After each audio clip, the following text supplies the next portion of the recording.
Well, it's an industry that's been in Montana for more than a century, and it isn't slowing down anytime soon. Well, this year, Montana Rail Link is announcing a massive capital spending plan, the largest in the history for the railroad. In the plan, new technology that will put an added layer of safety on trains. Tonight, we give you a behind-the-scenes look at Montana Rail Link, at what lies down the tracks for the future. Here's Q2's Andrea Lutz with the state of freight in Montana. Back 100 years. Railroads were very instrumental in really forming the West.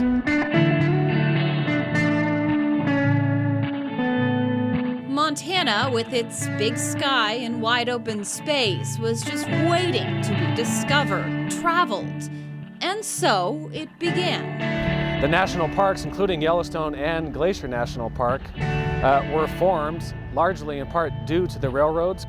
Montana, in large part, finds its history and shared history in the railroad business.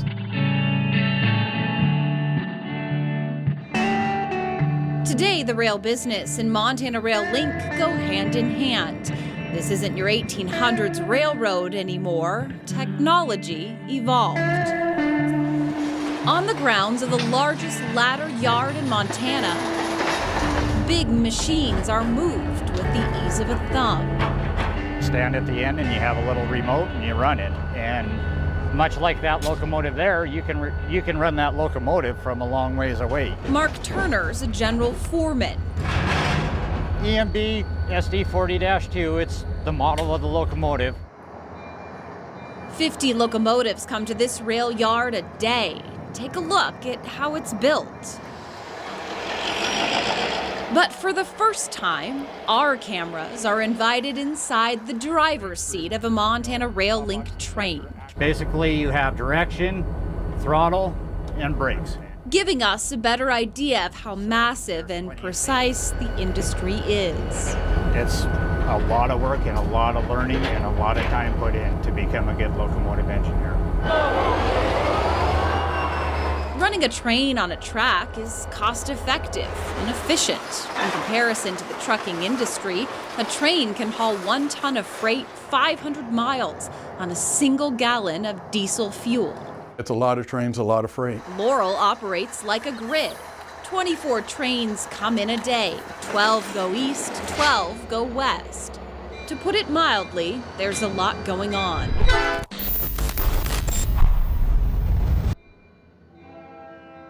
Mark Athey, Director of Operations, sees opportunity for more. We're actually growing, trying to get to fit 30 trains a day by the end of the year. He takes us inside the control tower, where there's a sophisticated network on display. There's 5 separate main lines that are meeting right here in Laurel, Montana. You're trying to look for efficiencies and opportunities to expedite traffic, and so it is a big game of chess.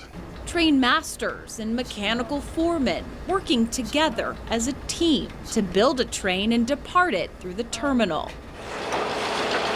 If 1,500 cars come through here a day and 8 trains are built, well, that's a lot of coordination. You know, it's challenging, but it's also, fun in a way. And the challenge continues. In the coming year, MRL is set to change course again,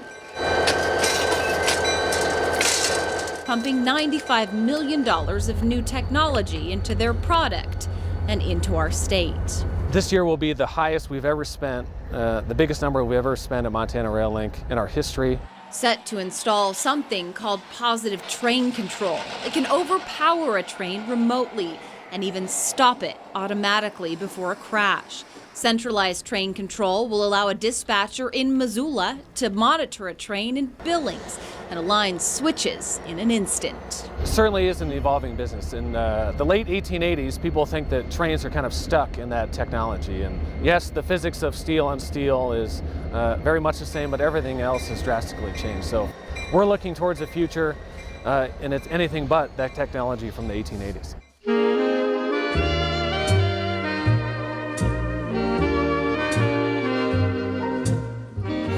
Thought Montana's railroad history could also be its future.